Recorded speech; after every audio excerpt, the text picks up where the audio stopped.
Justin Trudeau back in the GTA for the first time since the Liberals' stunning loss in the historically safe riding of Toronto St. Paul's earlier this week, insisting his sights are set on the next federal election. Everyone starts that election with 0 votes. But the embrace from some in his own caucus is not as warm. CBC News has obtained an email sent by Liberal MP Wayne Long to the entire caucus. He writes, "For the future of our party and for the good of our country, we need new leadership and a new direction.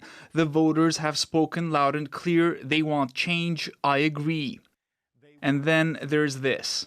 I heard him on more than one occasion say that there is a campaign to push the Prime Minister out the door. This freelance columnist for the Toronto Star says he overheard Trudeau's Environment Minister making phone calls to Liberals while waiting for a train, discussing the internal unhappiness surrounding Trudeau. "If we're not trying to address it, it will fester," Stephen Guilbeault reportedly said, and it makes it more difficult for the boss to stay. The last thing we should do is ignore this. He was not 100% sure that the Prime Minister could survive this. Trudeau's former Environment Minister first told CBC News she believes it's time for him to go. It's time for new ideas, new energy, and a new leader. There's too much at stake in this election, especially on the economy and the climate, Katherine McKenna said in a statement.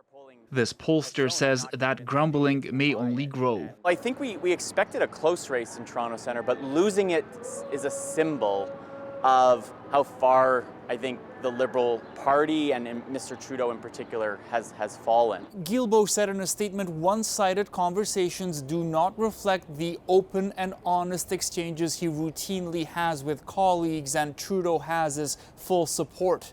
The Prime Minister's office has declined to comment. Rafi Boudjikani on CBC News, Ottawa.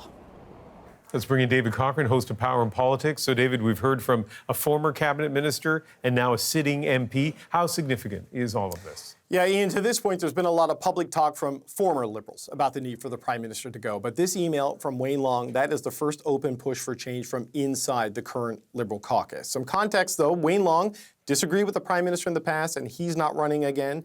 The first reply to Long's email was from Newfoundland MP Ken MacDonald, who wrote, "Well said," with an exclamation point. But that's another critic of the Prime Minister who's also not running again. To this point, nobody who is sticking around has publicly said Trudeau must go, and that would clearly be another tipping point. The problem, Ian, is that once it starts, it doesn't stop. Others pile on, it fuels media stories, it makes it impossible for cabinet ministers and MPs to do public events without this being the thing everyone wants to talk about. So they need to get caucus settled and on board, or a reset and a rebound. It's just impossible. And so what are the options for the Prime Minister to deal with this? Well, the MPs I heard from want change, either a change in leader, a change in senior staff, or a change in cabinet. And right now, Justin Trudeau's not going anywhere. Changing his senior staff might make caucus happy, but does nothing to really help them with voters. So that leaves cabinet, but even there's risk. Toronto St. Paul's was vacant because they shuffled the cabinet last year. Carolyn Bennett left, they lost the seat. There's another by-election coming up in Montreal. David Lametti dropped from cabinet at the same time as Bennett. He quit his seat, and that seat is now at risk. So does yet another cabinet shuffle spark yet another retirement and yet another by-election they may not win but can't afford to lose? So really, they're stuck between this loud internal demand for change and the reality that big change could make things even worse for them publicly and politically. It is a long weekend, David, but keep your phone on. All right, thanks, Ian.